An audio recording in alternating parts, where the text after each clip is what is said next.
So let's start right there. What exactly is a corporate social responsibility policy? What are we talking about? Okay, so think of it like this. It's a company's formal written plan. It outlines how they're going to contribute positively to society and the environment. So it's about being ethical and responsible. Precisely. And it's meant to be more than just, say, writing a check for charity. It's about weaving social and environmental thinking into their actual business operations. How they make their money, not just giving some away. You got it. It's about aligning business with social impact. And I know, especially in India, this isn't just a nice to have for some companies, is it? There are actual rules. That's a really critical point, yeah. The Companies Act of 2013 made CSR a legal requirement for companies hitting certain financial sizes. Oh. So for those companies, having a written CSR policy isn't optional. It's mandated by law. That was a huge step in formalizing corporate responsibility here. Okay, so if a company has to have one, what sorts of things are typically in this policy document? What are the key bits? Well, based on our sources, a typical policy lays out a few core things. First, the company's CSR objectives. What are they actually trying to achieve? Their goals, basically. Exactly. Then their focus areas. Are they concentrating on education, healthcare, maybe the environment, rural development, things like that? So they choose where to direct their efforts. Right. And the policy should also spell out how they plan to implement these things. Will they do it themselves, in-house, or work through NGOs, registered charities, that kind of thing? Got it. The what and the how. And importantly, how they'll monitor it. You need mechanisms to track progress and see if it's actually working, right? Makes sense. You need to know if you're making a difference. Absolutely. And finally, the budget. The policy usually specifies the annual budget set aside for CSR. Shows they're putting money behind the words. Okay, that sounds pretty thorough. Now, why is having this policy and, actually acting on it considered so important? What's the bigger picture? There are several really key reasons. First off, it's about building trust. Trust with everyone involved, the local community, employees, customers, investors. Yeah, people definitely care more about that now. They really do. And it ties into the next point, enhancing the company's brand image and reputation. A good CSR track record can be a real plus point. A competitive edge, maybe? It can be. But beyond the business side, it's fundamentally about contributing to sustainable development, tackling social issues, environmental problems. It helps create a better future. Right, looking beyond just profit. Exactly. It pushes companies toward more responsible practices overall. And, in a country like India, these efforts can really add up, helping with national goals in education, poverty reduction, environmental protection. It's part of nation building, in a way. That's a powerful way to put it. Now, you mentioned the regulations in India. Can we dig into those details a bit more? Sure. So Section 135 of the Companies Act, 2013, is the key piece of legislation. It applies to companies that meet certain financial criteria. What kind of criteria?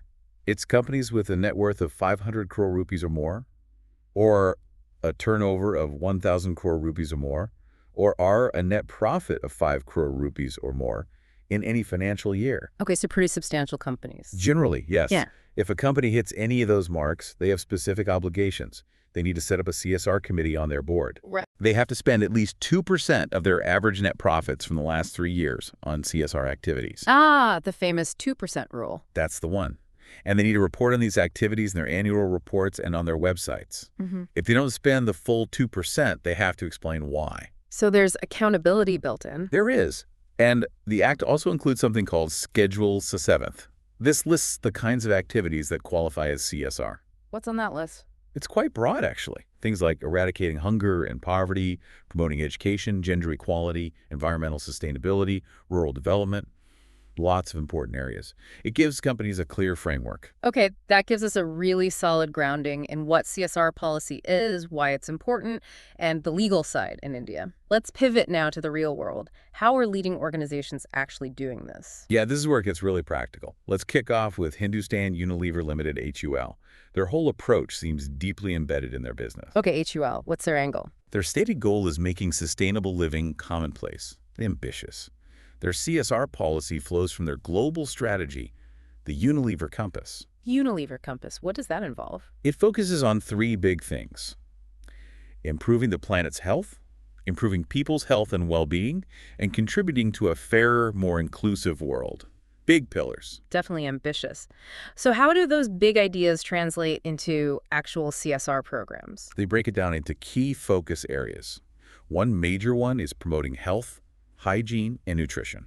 Okay, what does that cover? It's quite wide-ranging, educating people on healthy habits, nutrition advocacy, sanitation projects, waste management, but also more direct health support. Like Charles. Things like telemedicine centers, mobile medical units reaching remote areas, running health camps. They're tackling health from lots of angles. Comprehensive. What else are they focusing on? Another huge area for them is environmental sustainability and water conservation. Given their business, that makes sense. Absolutely. So this includes protecting ecosystems, conserving resources, tackling climate change. They're even creating eco-model villages. Eco-model villages. Tell me more. Yeah, villages aiming for specific targets, like being water positive, zero waste to landfill, carbon neutral. It's quite forward-thinking. They also work on water security, regenerative agriculture, and importantly, link up with government schemes on things like soil conservation. Wow, so it's not just about reducing their own footprint, but actively trying to improve the environment. That seems to be the aim, yes. Then there's a third big area: rural development, skill development, entrepreneurship, and education. Okay, empowering people? Pretty much. Enhancing livelihoods, particularly for women, providing skills training, vocational, entrepreneurial supporting, business incubators, and improving infrastructure like schools and anganwadis. And you mentioned disaster response too. Yes, that's their fourth pillar. They have processes for disaster management, relief, and rehabilitation efforts when needed. That's a massive scope. How on earth do they manage to implement all of that? What's their strategy? Collaboration seems absolutely key for HUL. They work with government bodies, NGOs, IGOs, even their own suppliers and distributors. So partnerships. Big time. And a key principle is fostering self-reliance in the communities. They often focus efforts near their own operations for local impact and actively use public-private partnerships. And how do they keep track of it all? Ensure it's working and they're accountable? They've got a clear three-tier governance system. The main board of directors has the ultimate oversight checking performance, fund use. Okay. Then there's the board CSR committee, which handles more specific oversight, compliance checks, and makes recommendations. Right, the dedicated committee. And below that, their leadership team does periodic monitoring, reviewing progress on initiatives, checking the finances, working with the management committee. It's quite structured. And the money side, the 2%. Yes, they're committed to spending at least that 2% of average net profits annually. And importantly, if any of their CSR projects generate a surplus, that money gets plowed back into more CSR work. That's good. Now, you mentioned Project Shakti earlier. Can you tell us a bit more about that specific initiative? It sounded interesting. Yes, Project Shakti. It's a really well-known HUL initiative. It focuses on empowering rural women. They call them Shakti Amas. Shakti Amas, what do they do? They're trained by HUL in sales, distribution, basic business skills, becoming micro-entrepreneurs distributing HUL products in their villages. It's reached a huge number of women, over 190,000 across 22 states, according to our source. Wow, that's significant reach. It is. They even use HUL's own digital app, Shikar, for orders. But it's not just about selling products. The project aims to boost livelihoods, promote education and skills for these women. So economic and social empowerment combined. Exactly. And these Shakti Amas also become key figures in promoting health and nutrition awareness locally. They've apparently reached hundreds of thousands of households with that information. That's a great example of CSR creating ripples. What about Prabhat? You mentioned that too. Right. Prabhat is described as their broader community development initiative. Project Shakti is kind of part of it.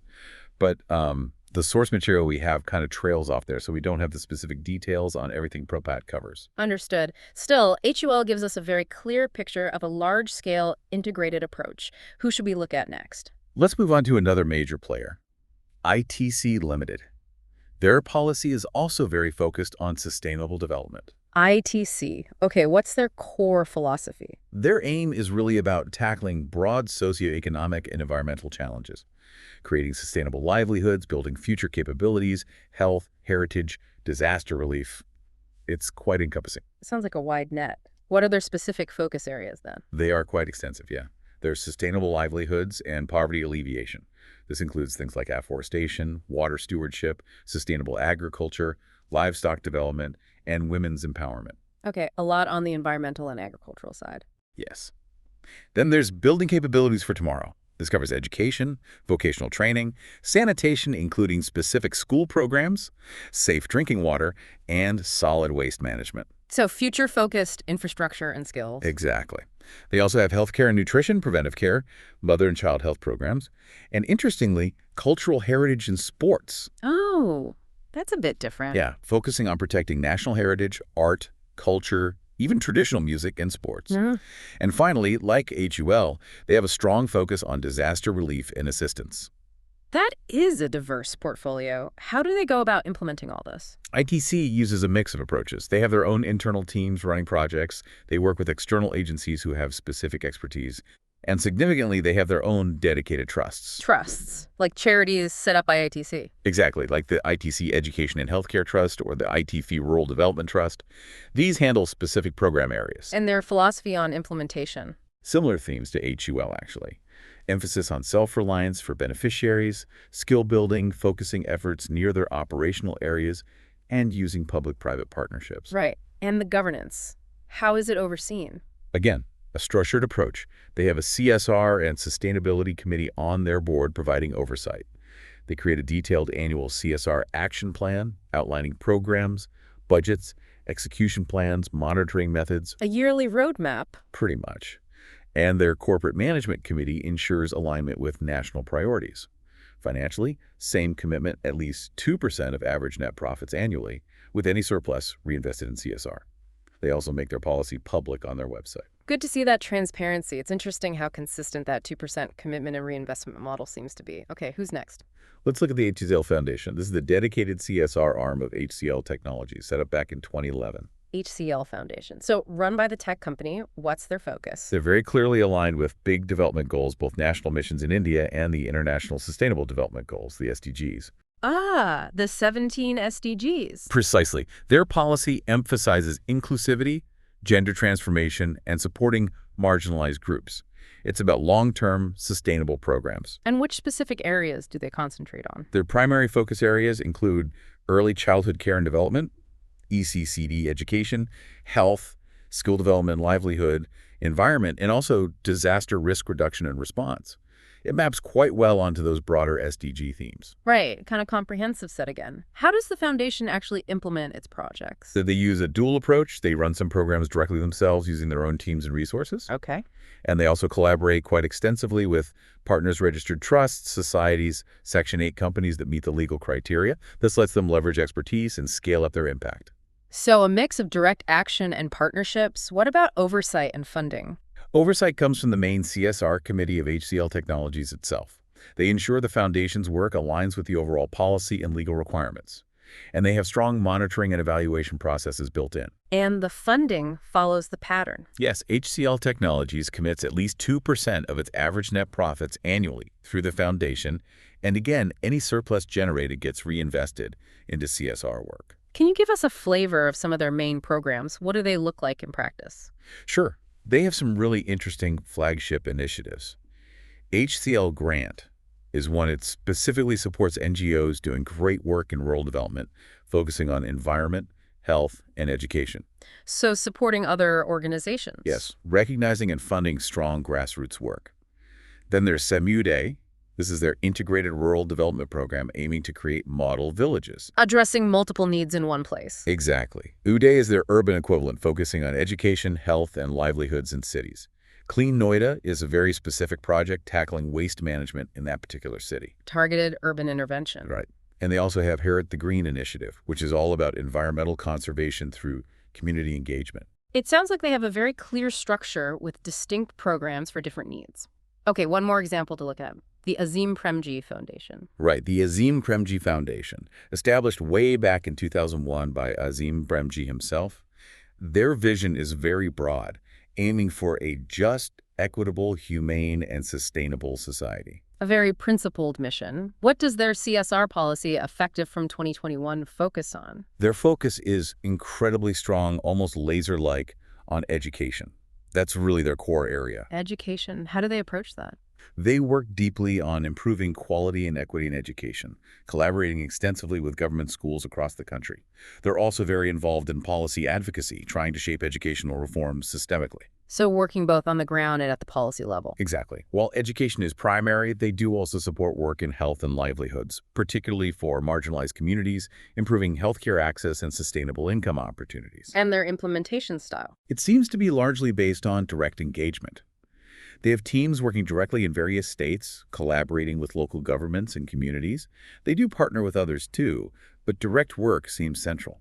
Interesting. And governance and funding for the Azim Premji Foundation? They operate under very strict governance norms, emphasizing transparency and accountability. Regular audits and evaluations are standard practice to assess impact. And the funding aspect is quite unique here, isn't it? It is. It's crucial to mention the huge personal philanthropic contributions from Azim Premji himself to the foundation.